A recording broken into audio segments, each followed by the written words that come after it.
Hello students, आज আমি আলোচনা কৰিম ক্লাস 5 অসমীয়া পাঠ্যপুথিত থকা পাঠ 3 অৰূপৰ আবেদন আৰু এই পাঠৰ অন্তৰ্গত পাঠভিত্তিক ক্ৰিয়াকলাপত থকা গোটেইখিনি প্ৰশ্নৰ উত্তৰ অতি সুন্দৰকৈ আলোচনা কৰা হ'ব। স্টুডেন্টস তোমালোকে ক্লাসটো শেষলৈকে চাই থাকিবা কাৰণ প্ৰশ্নৰ উত্তৰবোৰ একেবাৰে চুটিকৈ লিখি দিয়া হৈছে আৰু গুৰুত্বপূৰ্ণ প্ৰশ্নবোৰ সহজ কৰি বুজাই দিয়া হৈছে। সো এতিয়া আমি আৰম্ভ কৰিম। তোমালোকৰ ক্ৰিয়াকলাপৰ প্ৰথমত দিয়া আছে উত্তৰ দিয়া। 1 ক নম্বৰ প্ৰশ্ন, অৰূপে কি কাৰণত কেইবাদিনো স্কুলত অনুপস্থিত আছিল? ইয়াৰ শুদ্ধ উত্তৰ হ'ব যে অৰূপৰ পেট চলা অসুখ হোৱাত সি দুৰ্বল হৈ পৰাৰ বাবে কেইবাদিনো স্কুলত অনুপস্থিত আছিল। তাৰ পিছত খ নম্বৰ প্ৰশ্ন, অৰূপৰ পেট চলা ৰোগ কিয় হৈছিল? ইয়াৰ উত্তৰ হ'ব গাঁৱৰ এঘৰলৈ ভোজ খাবলৈ গৈ অৰূপৰ পেট চলা ৰোগ হয়। তাৰ পিছত নেক্সট প্ৰশ্নত দিছে যে অৰূপে দিয়া চিঠিখন পঢ়ি শিক্ষয়িত্ৰীগৰাকীয়ে কি কৈছিল? ইয়াৰ শুদ্ধ উত্তৰ হ'ব যে ৰেহনা খাতুন বাইদেৱে অৰূপে লিখিত ৰূপত জনোৱা বাবে ভাল পালে আৰু অৰূপক স্কুলত অনুপস্থিত থাকিলে বা থাকিব লগা হ'লে ছুটি মঞ্জুৰিৰ বাবে আবেদন বা দৰখাস্তৰ এইটো হ'ব বাই মিষ্টেক আহি গৈছে দৰখাস্ত লিখিবলৈ শিকাই দিলে, কাৰণ অৰূপে বাইদেউক যেনেকৈ লিখি দিছিল তাক চিঠি দিয়া বুলিহে ধৰা হয়। ঠিক আছে, এতিয়া নেক্সট প্ৰশ্নত দিয়া আছে যে আবেদনক আৰু কি বুলি কয়? ইয়াৰ উত্তৰ হ'ব আবেদনক দৰখাস্ত বুলিও কোৱা হয়। নেক্সট প্ৰশ্নত কি দিছে? স্টুডেন্টস প্ৰশ্নৰ উত্তৰবোৰ একেবাৰে চুটিকৈ লিখি দিয়া হৈছে। নেক্সট প্ৰশ্নত আছে যে অৰূপে পঢ়া স্কুলখনৰ নাম কি? ইয়াৰ উত্তৰ হ'ব অৰূপে পঢ়া স্কুলখনৰ নাম হ'ল নৱজ্যোতি আদৰ্শ প্ৰাথমিক বিদ্যালয়। তাৰ পিছত নেক্সট কি দিছে যে 6 নম্বৰ প্ৰশ্নত অৰূপে কি বিচাৰি আবেদন কৰিছিল? ইয়াৰ উত্তৰ হ'ব অৰূপে ছুটি মঞ্জুৰি বিচাৰি আবেদন বিচাৰিছিল। এতিয়া তোমালোকৰ পাঠভিত্তিক ক্ৰিয়াকলাপৰ দ্বিতীয় নম্বৰত কৈছে যে শব্দবোৰৰ অৰ্থ লিখো আহা। তলত কিছুমান শব্দ দিয়া আছে যেনেকৈ ব্যস্ত, ক্ষতি, পেট চলা, ছুটি, মঞ্জুৰ, একান্ত, শৈলী, শিৰোনামা, এই গোটেইকেইটা শব্দৰ অৰ্থ লিখিব লাগে। সো আমি এটা এটাকৈ অৰ্থ লিখিম, তোমালোকে ভালকৈ মনোযোগ দি চাবা। যে ব্যস্তৰ অৰ্থ কি? কোনো কামত লাগি থকা।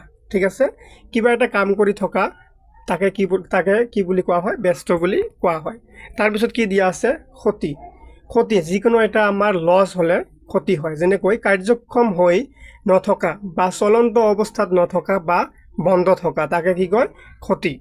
এতিয়া নেক্সট দিয়া আছে যে পেট চলাৰ অৰ্থ কি হ'ব? শুদ্ধকৈ লিখিলে হ'ব যে বেছিকৈ শৌচ হোৱাৰ ফলত পেটৰ অসুখ হোৱা ৰোগ। ঠিক আছে, এতিয়া তাৰমানে তোমালোকে নিশ্চয় গম পাইছা পেটৰ বেমাৰ অৰ্থাৎ সঘনাই বাৰে বাৰে লেট্ৰিন যোৱা, বাৰে বাৰে পায়খানা কৰা আৰু পায়খানাটো পাতল হৈ যোৱা তাকে কি বুলি কোৱা হয়? পেট চলা বেমাৰ বুলি কোৱা হয়। সেই হিচাপে কৈছে যে বেছিকৈ শৌচ বেছিকৈ হোৱা মানে পায়খানাত বেছিকৈ যোৱা আৰু পায়খানাটো পাতল হৈ যোৱা পানীৰ নিচিনা, তাকে পেট চলা বেমাৰ বুলি কোৱা হয়। তাৰপিছত এতিয়া দিছে যে ছুটি, অৱসৰ বা কোনো কামৰ পৰা অলপ সময় অব্যাহত হৈ থকা। ছুটি মানে কোনো কামৰ পৰা অব্যাহত অৰ্থাৎ ৰেষ্ট কৰা, কিবা কোনো কাম বন্ধ কৰি অলপ বিশ্ৰাম লোৱা, তাকে কি বুলি কোৱা হয়? ছুটি বুলি কোৱা হয়। এতিয়া নেক্সট কি দিছে? মঞ্জুৰ মানে সন্মতি বা গ্ৰহণ কৰা। যেনেকৈ অৰূপে কি চিঠি বা দৰখাস্ত লিখি দিছিল, তাৰপিছত সেইখন কি কৰা হৈছিল? গ্ৰহণ কৰা হৈছিল। গ্ৰহণ বা সন্মতি দিয়া বা মঞ্জুৰি কৰা মানে তুমি কিবা এটা বিচাৰি দৰখাস্ত লিখিছা আৰু এইখন তোমালোকৰ ছাৰ বাইদেৱে কি কৰিছে? গ্ৰহণ কৰিছে বা সন্মতি দিছে, তাকে কি বুলি কোৱা হয়? মঞ্জুৰ কৰা বুলি কোৱা হয়। এতিয়া নেক্সট আছে একান্ত মানে হৈছে অতি নম্ৰ ভাৱৰ ধৰণ বা একাগ্ৰ। ঠিক আছে, মনত ৰাখিবা, এইটো ইম্পৰ্টেণ্ট হয়। একান্ত মানে কি? অতি নম্ৰ ভাৱৰ ধৰণ বা একাগ্ৰ। তাৰপিছত নেক্সট কি কৈছে? শৈলী মানে কি? এটা পদ্ধতি, মানে কিবা এটা কাম কৰাৰ যে ধৰণ থাকে তাকে কি বুলি কোৱা হয়? শৈলী বুলি কোৱা হয়। যে এই শৈলীৰে এইটো কাম কৰা হয় তাক কি বুলি কোৱা হয়? পদ্ধতি। এতিয়া নেক্সট কি আছে? শিৰোনামা হৈছে যিকোনো পত্ৰৰ ওপৰৰ অংশত লিখা নাম, তাক কি বুলি কোৱা হয়? শিৰোনামা বুলি কোৱা হয়। এতিয়া নেক্সট কি দিছে যে 3 নম্বৰত অৰূপ তুমি দেখোন কেইবাদিনো স্কুল ক্ষতি কৰিলে। ক্ষতি এইটো কৰিলা হ'ব। কিবা অসুখ বিসুখ হৈছিল নেকি? এই প্ৰশ্নটো কোনে, কেতিয়া আৰু কাক কৈছিল?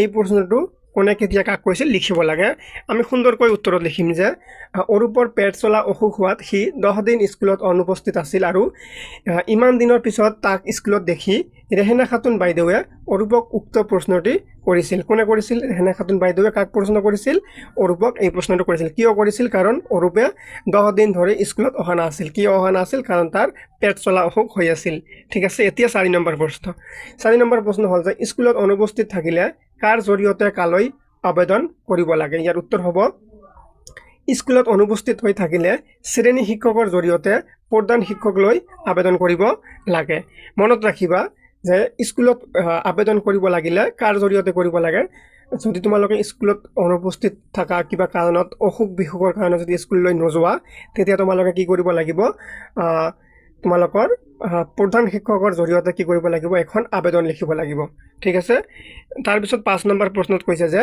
অৰূপে লিখা পত্ৰ আৰু শিক্ষয়িত্ৰী বাইদেৱে শিকোৱা আবেদনখনৰ মাজত কি পাৰ্থক্য দেখিলা কোৱা আৰু লিখা অৰূপে এখন পত্ৰ লিখিছিলে আৰু বাইদেৱে এখন আবেদন লিখাত শিকোৱাই দিছিলে আৰু এই দুখনৰ মাজত কি পাৰ্থক্য আছিল ক'ব লাগে আৰু লিখিব লাগে এতিয়া আমি সুন্দৰকৈ ইয়াৰ উত্তৰটো লিখিম যে অৰূপে লিখা পত্ৰখনক চিঠি বুলি ক'ব পাৰি অৰূপে লিখা পত্ৰখনক আমি কি চিঠি বুলি ক'ব পাৰি কিন্তু বাইদেৱে কি শিকাইছে আবেদন লিখা শিকাইছে সো ইয়াত বহুতখিনি পাৰ্থক্য থাকিব বাইদেৱে আবেদন বা দৰখাস্ত লিখিবলৈ শিকাই দিছিল অৰূপে লিখা পত্ৰখনক চিঠি বুলি ক'ব পাৰি কিন্তু বাইদেৱে কি কৰিছে আবেদন বা দৰখাস্ত লিখিবলৈ শিকাই দিছিল দুয়োটাৰে লিখন পদ্ধতি বেলেগ বেলেগ হয় দুয়োটাৰে লিখন পদ্ধতি কি হয় বেলেগ বেলেগ হয় প্ৰথমতে অৰূপে লিখা পত্ৰখনত বিদ্যালয়ৰ নাম ঠিকনা উল্লেখ নাছিল আনহাতে বাইদেৱে শিকোৱা আবেদনখনত আৰম্ভণিয়ে কি আছিল বিদ্যালয়ৰ নাম উল্লেখ কৰিছে এইটো এটা পাৰ্থক্য যে অৰূপে লিখা পত্ৰখনত বিদ্যালয়ৰ নাম নাছিল নাম ঠিকনা নাছিল কিন্তু বাইদেৱে শিকোৱা